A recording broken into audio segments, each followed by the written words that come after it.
Hello, everyone. Welcome to today's Science versus Bullshit. I have many and exciting things to talk about today, and I'm going to do the annoying check that everything is live. But we're going to talk about HIIT training, PCOS and HIIT training, stress and HIIT training, menopause and HIIT training, inflammation and fat loss, green tea, something else. Oh, yeah, weight loss plateaus and Mounjaro. So it's going to be a very packed thing.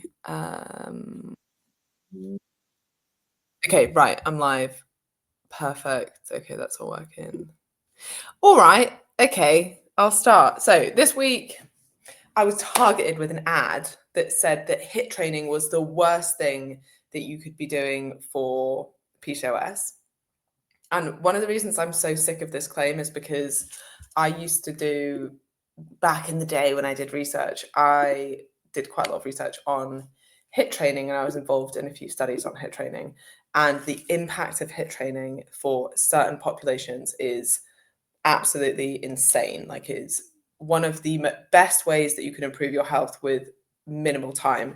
And the number one reason, at least, that people give for not exercising is that they don't feel like they have time to exercise. Now, some of that, I think, let's be real, is probably just an excuse. Some of it is legitimate lack of time, and some of it's thinking that you need to do significantly more exercise to get a benefit from it. And actually, even very small amounts of exercise are beneficial, especially when you're doing something that's quite intense. So one study that I love shows that 2 bouts of just 10-second exercise can significantly increase your insulin sensitivity, which has a huge benefit to health, especially if you're someone who doesn't exercise very much. So the reason I said all of that is because I'm very passionate about the benefits of HIIT training, specifically for populations that might not exercise very much.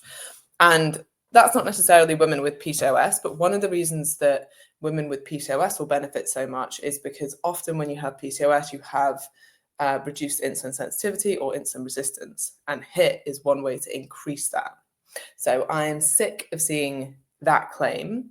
Usually the claim is based around the fact that cortisol or HIIT will increase cortisol, and that's a bad thing, which is just a silly argument in itself, because cortisol will absolutely increase with exercise, as it will with any stress on the body. That's true for any form of exercise, not just HIIT training. But it's an important adaptation to exercise, and it's actually what allows you to exercise at a higher intensity. So it helps with fuel utilization. And as I said, women with PCOS and also peri and postmenopausal women are often targeted with saying, like, this is the worst thing that you could be doing, right? Interestingly, and I don't know if it's because ChatGPT wrote this stuff, right?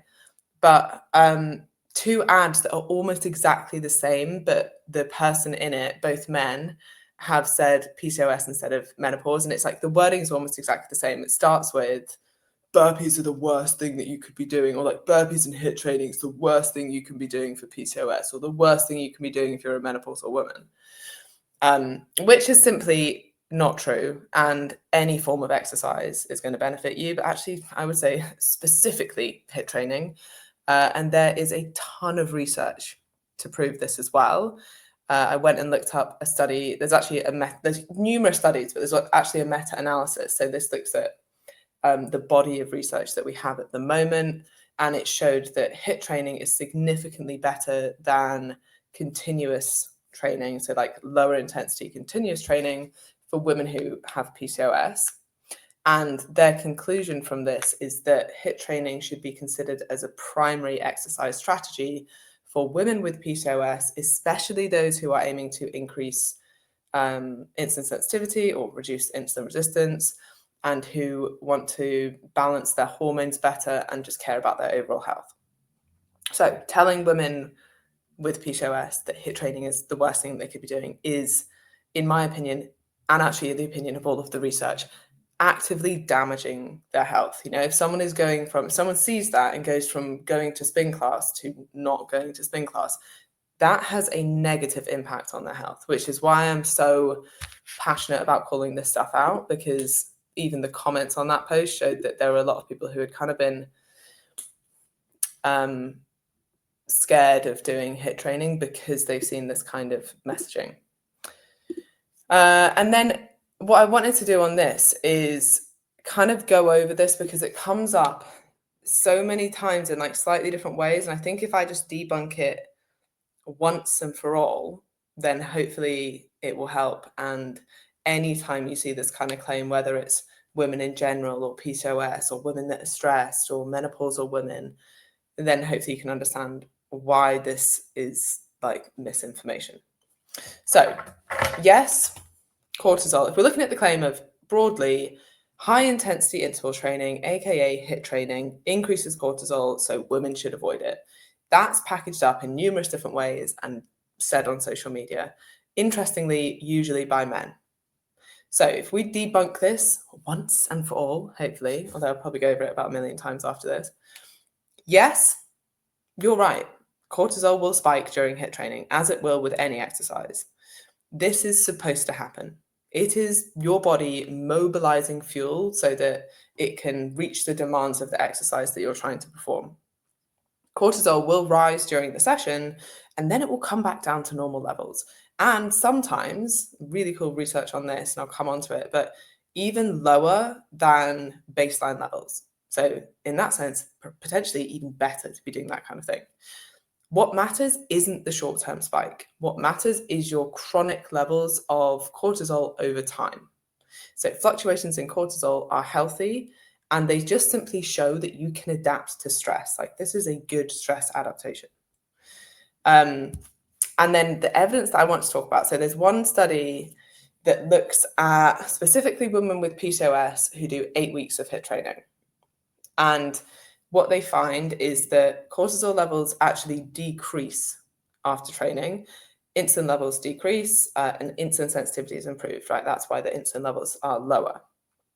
And the hypothetical reason for this, that's not the right word, the proposed mechanism for this, because they can't prove this because they didn't actually test the enzymes, but what they think is happening is that as your insulin sensitivity increases, you have this reduction in the activity of enzymes that are activated by high insulin levels. And this drives down excess levels of cortisol and excess levels of androgens that you often see in PCOS. So again, this is why it would be particularly useful to actually be doing these forms of exercise. So as a whole, you can kind of take that as you're training your body to regulate stress hormones better. And there's proof that it's working. So all in all, the evidence would support HIIT training having a positive impact on long-term cortisol levels. So almost the opposite of what people are saying. So that kind of begs the question, like, why does HIIT training get such a bad reputation? And people tend to just read like HIIT training increases cortisol, must be bad. But the context matters a lot. So a temporary and purposeful rise in cortisol because you are exercising is a healthy stress response. It's what stimulates your body to adapt after the workout, to build muscle, to improve insulin sensitivity, to improve fitness, like so that your body can deal with that stress again, right? All exercise is stressful. That's the whole point in it. So when you exercise, you are stressing your body, and the way that you then get fitter afterwards is like you put stress on your body. So your body needs to adapt so that next time it's under that level of stress, it can deal with it better. So this is what makes you fitter, faster, stronger. And it's not the acute stress that's the problem. It's the chronic stress that's the problem. So acute stress, beneficial, chronic stress, not something that we want. And HIIT training is very acute stress. You know, it's high stress for a short period of time. That's the whole point in it. And it's hugely beneficial when you are able to recover from the stimulus. So one thing I will say is that if you are doing huge amounts of HIIT training and you're not able to recover from it, this would be true for any form of training, by the way, that's not beneficial, right? More is not better. You don't want to be doing HIIT training every day or numerous times a day, as I've seen women do, where they're doing like a spin class in the morning and then Les Mills in the afternoon and then trying to get in the gym or, you know, whatever. Like some people are doing probably way too much and actually spinning their wheels because their body doesn't have time to adapt to it. and to adapt to that training and see the benefit of it. Your recovery will be dependent on your fitness levels, your nutrition, your sleep quality. But for most people, probably like 1 to 3 HIIT workouts a week is going to be hugely beneficial. So hopefully now, like if anyone ever says to you like, oh, HIIT training's bad because of cortisol, you will know that women don't need to avoid HIIT training, especially not women with PCOS or perimenopause, or women who could probably actually benefit from doing it even more than most people. It's more that it needs to be programmed properly. So the right dose for you, the right length for you, making sure that you can actually recover from it, making sure that you're sleeping and you're resting and you have good, healthy nutrition outside of that. And then also, I'm not saying that HIIT training is the only thing you should be doing. You should also be doing resistance training for the best results.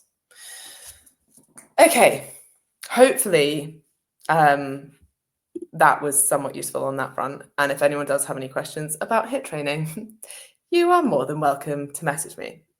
I also got a question, actually got a few questions on this week. I don't know if, again, it might have been ads targeted at people, or maybe someone spoke about this, but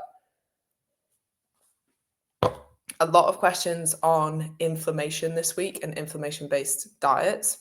So one, do you have a podcast on anything to do with an anti-inflammation diet? As in, does it work? And can you help reduce the inflammation? And then another one was a screenshot that Leanne sent me that said, and I quote, I had no idea inflammation was the reason that I couldn't lose weight. I wasn't even eating that much, but all the bloating and belly fat just wouldn't go away.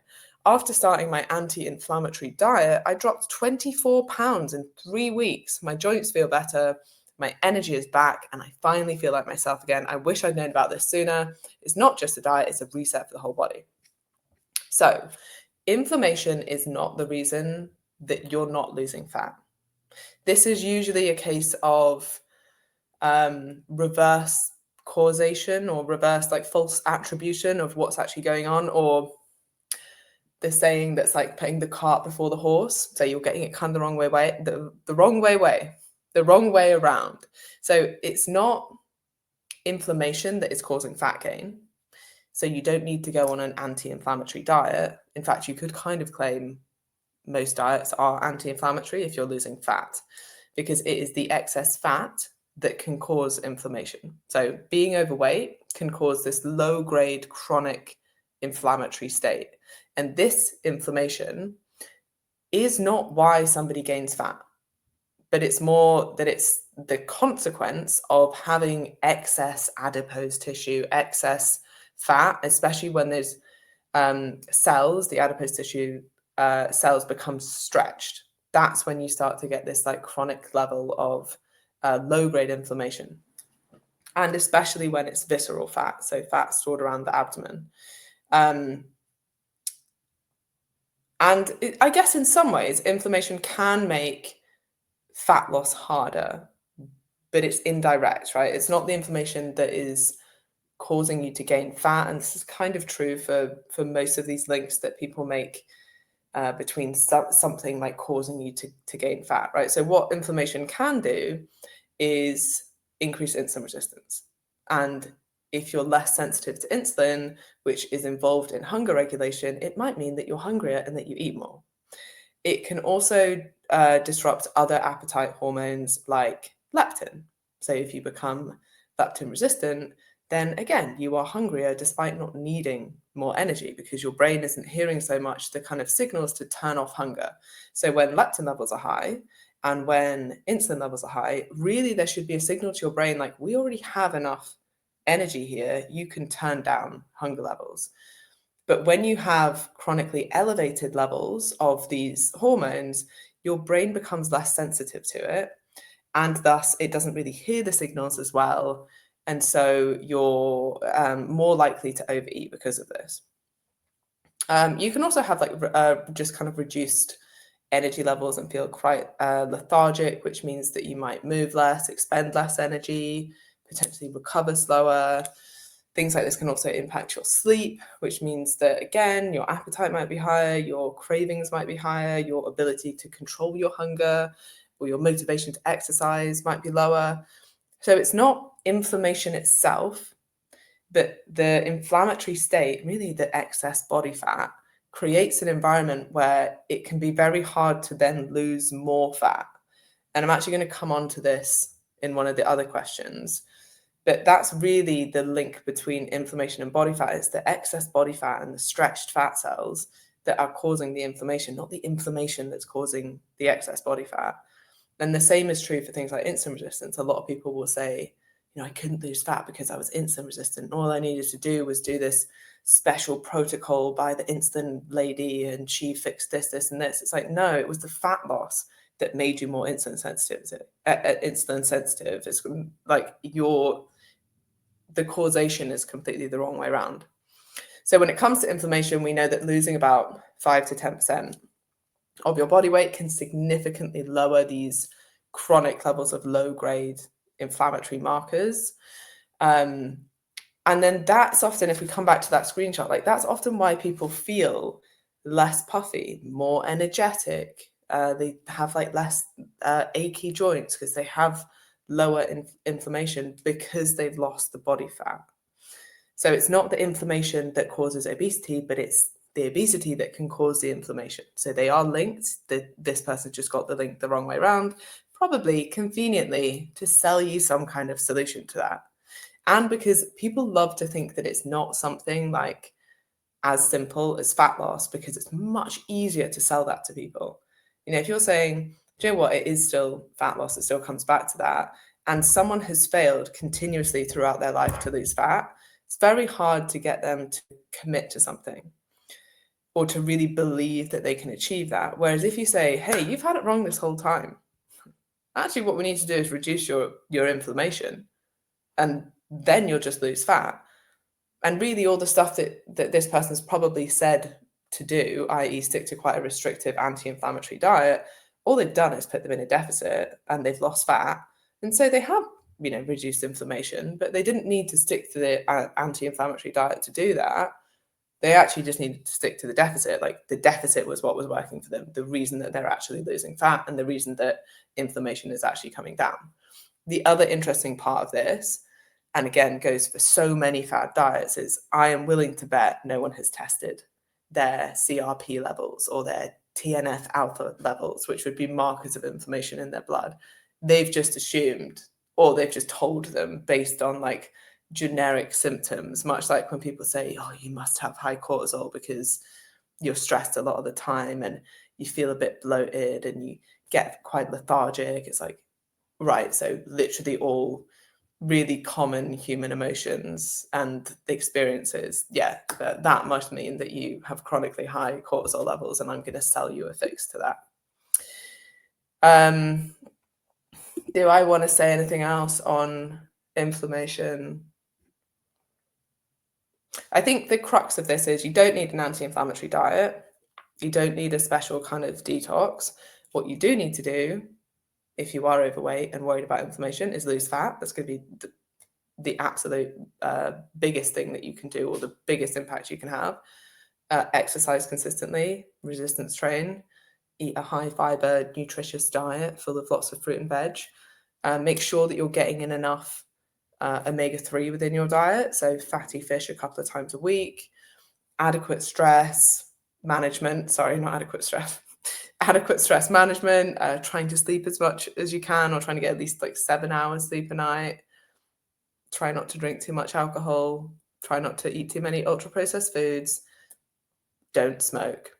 Like those are going to be like the primary things. And if you think about it, you're like, oh, those sound a lot like the things that are going to optimize my health. Yes, because they're exactly the same things packaged up in a different way. That is also what will help you with chronic inflammation and things like insulin resistance. Like there's still like the common things that you need to go through.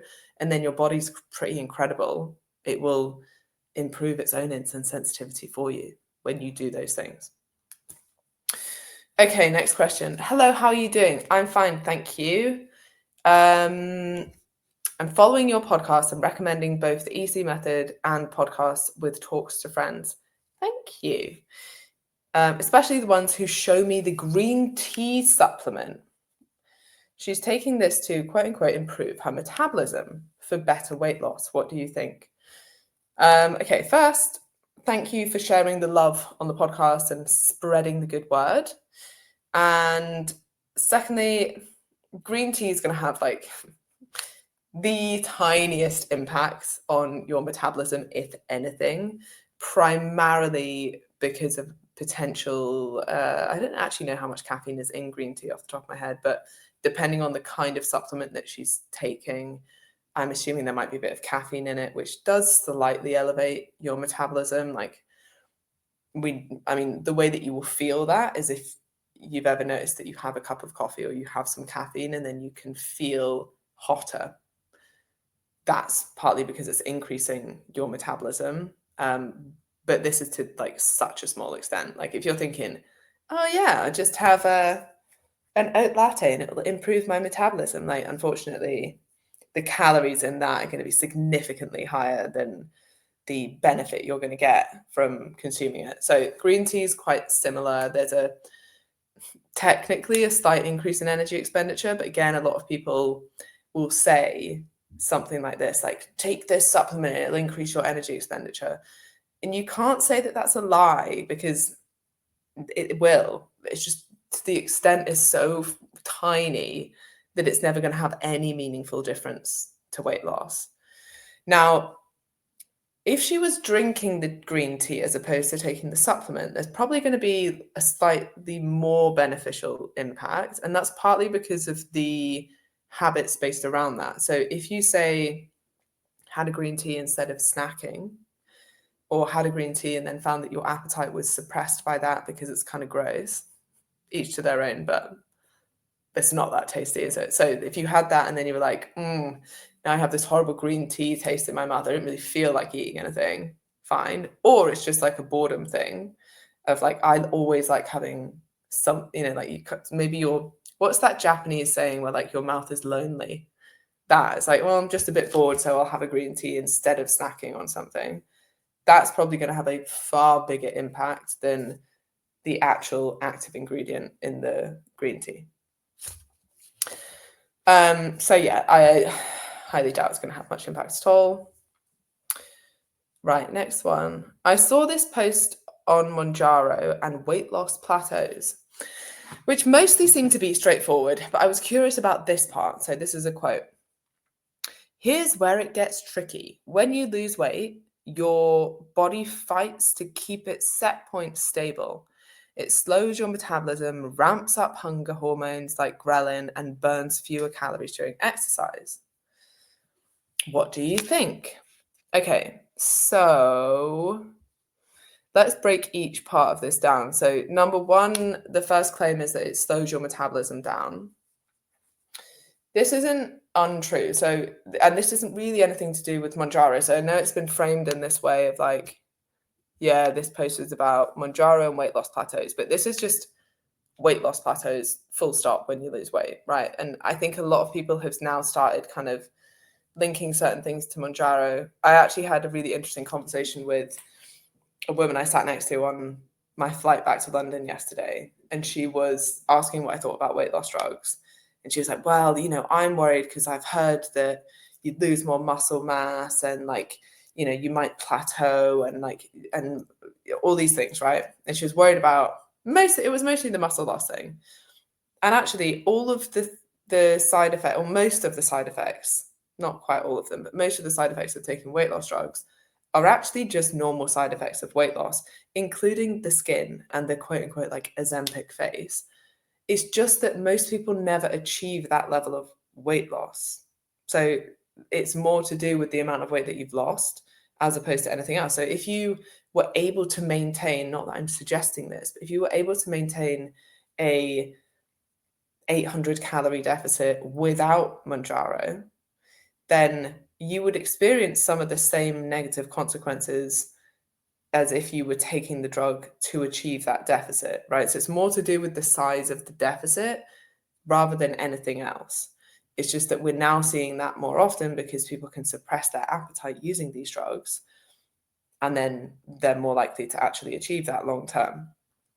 Now, if you are resistance training and you're taking a sensible dose so that you're not trying to eat, say, 1,000 calories a day or even less with some people, actually, if you're taking a dose where maybe you could eat 1,500 calories a day and still fuel yourself, obviously, depending on who you are and what your energy expenditure is, and if that's a sensible deficit for you. But essentially, if you take the drug as a way to help you maintain a sensible deficit and your resistance training, and you're getting your steps in, and you're looking after your health, and you're actually looking at what you are eating, not just being like, this is going to suppress my appetite, so I know I'm going to be in a deficit. That means I don't have to exercise. That means I don't have to care about what I eat. That's going to end badly if you take that approach. If you do it in a sensible way, then actually you can get very incredible results from doing it. So anyway, back to the claim. The claim was that your metabolism will slow down. This is actually true. Your maintenance needs will decrease and you will need less calories because you are now trying to maintain a lower body mass.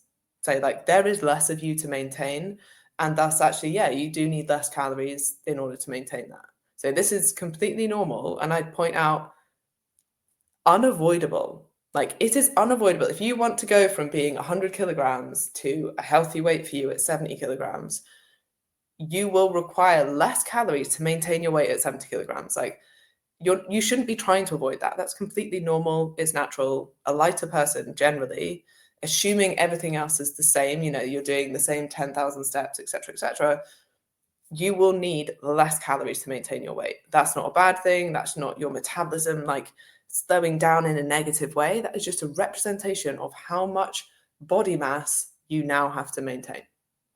So that's completely normal.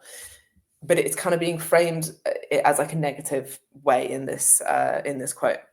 The second claim is that hunger hormones will ramp up. So what actually happens is hunger often does increase when you get very lean. But usually, or I would argue kind of the opposite. So if you're someone who, if you're the prime target for someone who's taken Mounjaro, which is someone who is very overweight, right? This isn't meant for people who are trying to get, lean for Ibiza or trying to get abs or something. This is meant for people who are very overweight, trying to get into a healthy BMI range. That's who the drug is for. So if that's you, then I would actually argue that you're much more likely to have better hunger regulation than you did when you were very overweight. And this is because of things I just already mentioned, like leptin sensitivity, like insulin sensitivity. So actually, losing weight and maintaining a healthy weight can make you more sensitive to hunger hormones and actually make it easier to then maintain that weight. And then the next claim was that you burn fewer calories during exercise. And again, like this is true. And when you really think about it, it's not particularly surprising. So it's true when you're comparing like for like. So by that, I mean, let's say you were running for 10 minutes at exactly 10 kilometers per hour. Is that a normal? I'm trying to think. Well, I always put 10 on the treadmill.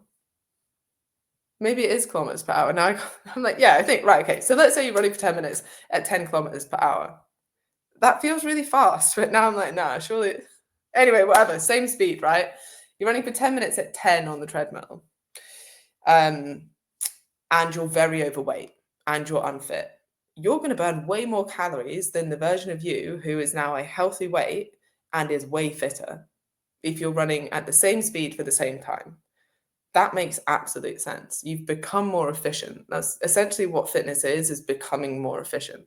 And you're carrying a hell of a lot less mass. Thus, yeah, you're going to burn less calories for the same exercise. But what will normally happen is that this leaner and fitter version of you will probably start to run faster, right? So instead of just running at 10 speed on the treadmill, you're now going to be like, oh, I can actually run for 10 minutes at 12 speed. So, or you realize that you can lift heavier weights, so you push yourself a little bit more. So there's less of an impact than what people think, because you're not just going to maintain the exact same exercise that you're doing. You're probably going to push yourself a little bit more. Now, in addition to this, the calories that you burn during exercise just have such a small impact on your weight that it wouldn't really be a concern for me anyway, even though, yes, technically it is true that as you get fitter, you burn less calories for the same given exercise. So not something I would worry about. All of the things mentioned are completely normal consequences of losing weight. This really got nothing to do with the weight loss drug. It's just heightened because people are actually more adherent and able to lose weight. Yeah, okay. Well, those are the questions that I had this week. No one's asked any live, although I can see that there's loads of people watching, which is very exciting. So if you do have any questions live, answer now or forever hold your peace. Your peace? Is that what they say? Oh, I may have spent slightly too much time on my own today. So and I had many back-to-back calls just talking to my laptop. Okay, well, I think that I will leave now. I will end the live. I hope that was useful. If you do have stuff, by the way, I'm really enjoying that people are sending me things. So if you do have anything you want me to cover, or things that even I've covered before, but you're a little bit confused about, you're like, didn't explain that very well, I'm open to that. Send me them. I will go back over them, or in different situations, or if anything I've covered here has kind of sparked further questions, then please do fire away. What's your take on the Mind diet for those who have epilepsy? Mandy, I've not actually seen that, so I would need to look into it. But what I will say is that there are certain diets that are useful for certain conditions, specifically things like epilepsy, like the ketogenic diet, which I wouldn't recommend to anyone else, but might specifically be, and there's really good research that's specifically helpful for people with certain conditions. So that could be something, but I will have a little look at that. And if you do want to message me privately, if that's something that you want some more information on, then fire away. Probably the best place to catch me is on Instagram. All right. Thanks, everyone. See you soon. Bye.